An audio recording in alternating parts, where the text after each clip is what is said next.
I'd like to talk about why I enjoy drawing on polystyrene with Sharpie markers.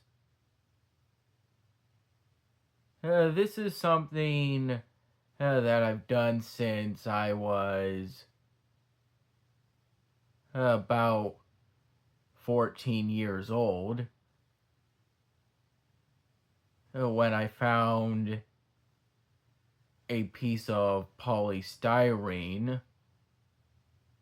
I called it styrofoam at the time for a few years, as that's the colloquial term for it, before switching to calling it polystyrene after realizing that styrofoam is a trademark. At first, I drew on the polystyrene with a number 2 pencil and then a black ink pen before making the switch to permanent markers upon realizing that pencils and then pens don't mark very easily on polystyrene.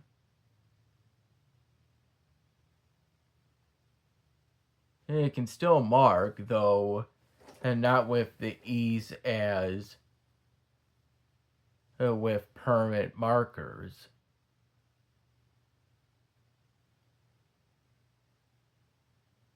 And even then, I don't recall fully switching to Sharpie permanent markers, that brand of permanent marker,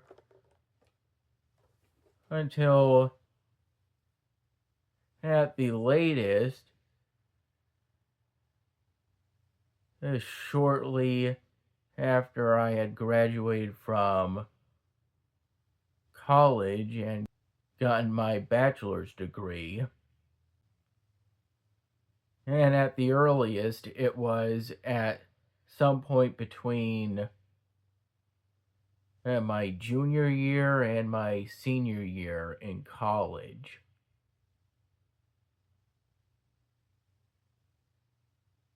When I first drew on a piece of polystyrene, I recall it was because it just happened to be in the basement at my mom's place at the time, and I felt that it should be put to use for something. I mean, when you look at polystyrene, in many ways, it's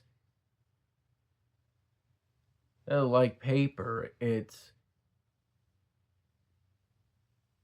white by default, and as such, it's like a blank canvas.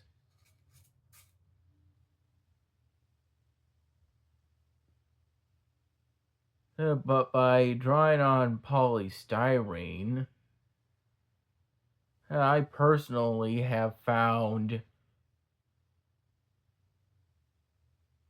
a relatively unique niche that distinguishes me from other artists.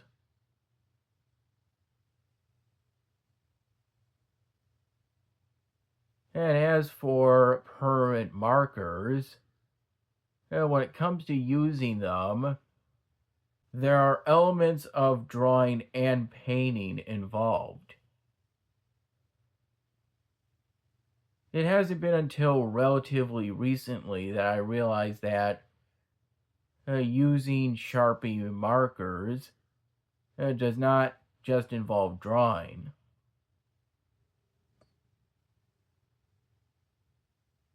Drawing is mostly what it is, but there's also elements of painting, and that aspect of it comes down to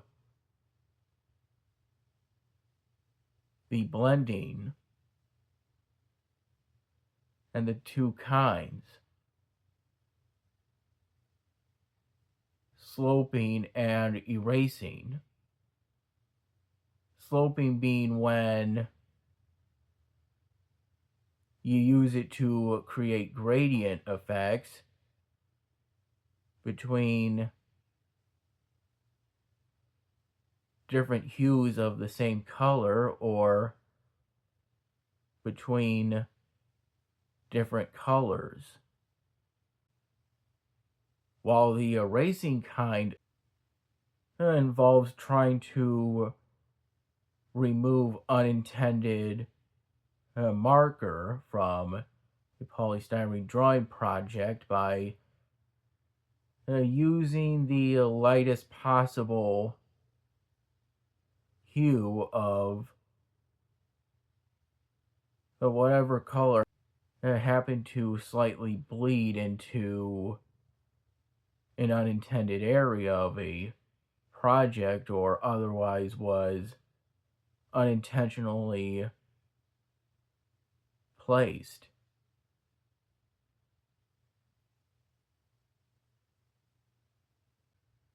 The most difficult part of any drawing project when it comes to drawing on polystyrene with Sharpie markers has to do with starting it. Because that's when it's most significant. This blank piece of polystyrene is like a blank canvas. When I am starting a drawing project, it's always with an idea in mind, but when I just have a blank piece of polystyrene, I have no reference point compared to after I've started it. And these reference points give me an idea on what I should do next. But you know what?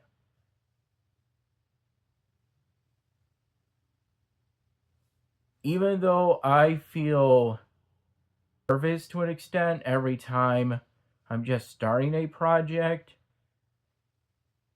and even after that, there are points in which I'm not quite sure what to do next, or I'm not exactly completely satisfied with how it's turning out. I enjoy the process of creating something from nothing. And that's why, even though computers can play chess better than any human these days, humans still play chess. It's getting to do the thing, the hobby or a life path we happen to find enjoyment in that creates satisfaction, not the end result. And for me, that ultimately ended up being art and getting to create things from nothing. Nothing except my thoughts.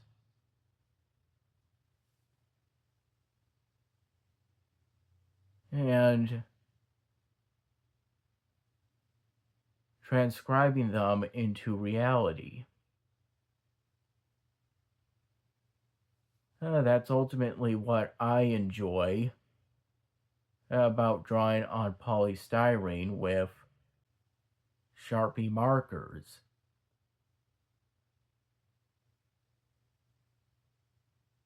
I enjoy using Sharpie markers because permanent markers I find are the easiest to use in terms of marking polystyrene. And I recall eventually graduating to just Sharpie permanent markers in order to be more consistent with how the marker would look on the polystyrene piece involved for each drawing project. And as for polystyrene itself,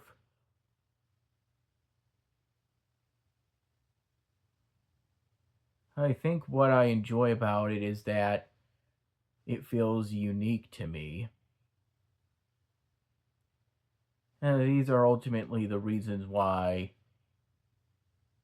I enjoy drawing on polystyrene with Sharpie permanent markers.